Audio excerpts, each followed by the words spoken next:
Okay, how do I propose to get out of the trap that I think we're in, have been in for many years, is to, one, we need to use our wind energy and we need to use the solar. It so happens in New Mexico, I think the solar corridor starts over in West Texas, but I'm from West Texas, so why not? Why would I start it in New Mexico? It starts in West Texas and it comes across New Mexico and goes to California. The solar corridor will be used. I promise you, you're very close. Pacific Gas and Electric last week put under contract 800 megawatts of power from solar. And so you're starting to see that happen. The solar's going to happen, and it's going to happen to New Mexico. The wind corridor, you're not as windy as you are going north from Sweetwater, Texas. From Sweetwater to Canada is a huge wind corridor, and that's got to be used too. The reason we haven't used these is because we haven't had to. We've had plenty of cheap oil. Okay, that's coming to an end, and this is, we're preparing now for, I can make it to the finish line, and some of you all can too, but not all of you. I mean, some are going to be around for quite a while, and your elected officials here are pretty young guys, and so they're going to be here a long time, so they got to fix this. I'm going to give you the plan, and they got to fix it for it. But we want to get more power from wind. 22% of all the power generated in America today is from natural gas. I would like to see that 22% that's used for power generation go to wind. So we're going to make a switch here. We're going to do wind and solar and get the natural gas out for transportation fuel.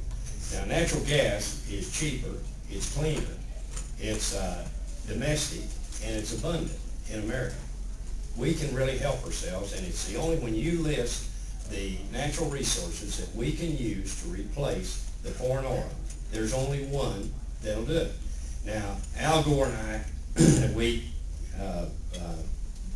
have conversation back and forth, and Al he's too quick to get to the solution.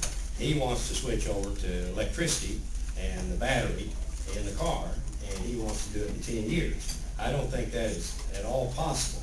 And when I hear that Senator Obama, and I had a meeting with him a week ago Sunday, and I said, Senator, I said, you're saying you're going to have 1 million vehicles on the battery in 10 years.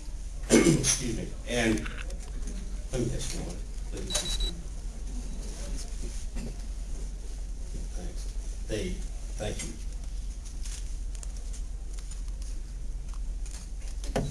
I said, you're saying 1 million vehicles. It sounds like a lot, doesn't it? But we have 250 million vehicles in America. That's what we have. So if we're going to reduce the dependency on foreign oil, you're going to have to get into 100 million vehicles. And the only way you can get there is with natural gas. It's the only fuel we have that can replace foreign oil. Now, we're going to use the natural gas for 20 or 30 years, and then we'll be to Al's solution. By that time, we will be on the battery, and we'll be on hydrogen, or the next generation of fuel. Because we don't have natural gas that's going to carry us out 100 years. But we do have natural gas that can do it for 20 or 30 years. That's my plan. I say I'm the only person with a plan. And I've also said to audiences, I said, if you got a better plan, tell me what it is, and I'll throw in with you. Because this has nothing to do with my ego to have this plan succeed. What I want is for America to have an energy plan that works.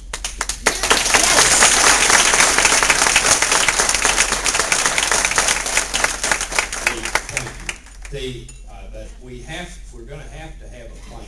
We don't have one. And both sides, and I've said, and some of you said, you've seen my ads and everything else, they're totally nonpartisan. I cannot be successful at this if I'm partisan in this campaign. And I know that, realize that, so I threw in all my credentials over on the other side. You all know I've been a Republican forever. I'm from a small town in eastern Oklahoma, Holdenville, and my aunt was my school teacher.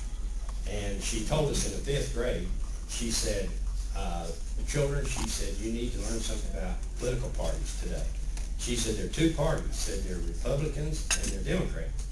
She said, I'm the only registered Republican in Hughes County. Not because they're good, they're just not as bad as the Democrats.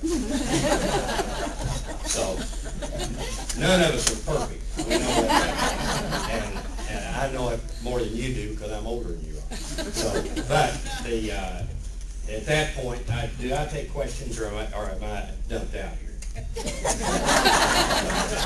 think I'm through. No, you have to tell them about your ad, Iran. Oh, okay, yeah. This is interesting.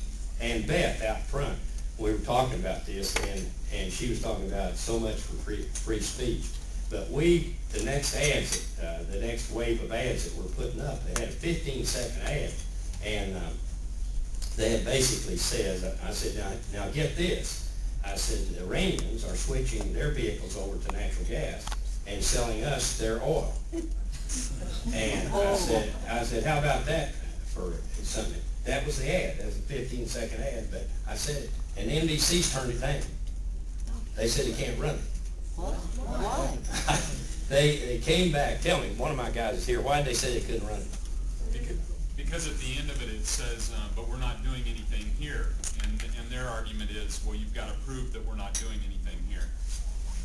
Okay, I like that. We're not. But it's interesting. And Beth said so much for free speech. Okay, thank you very much.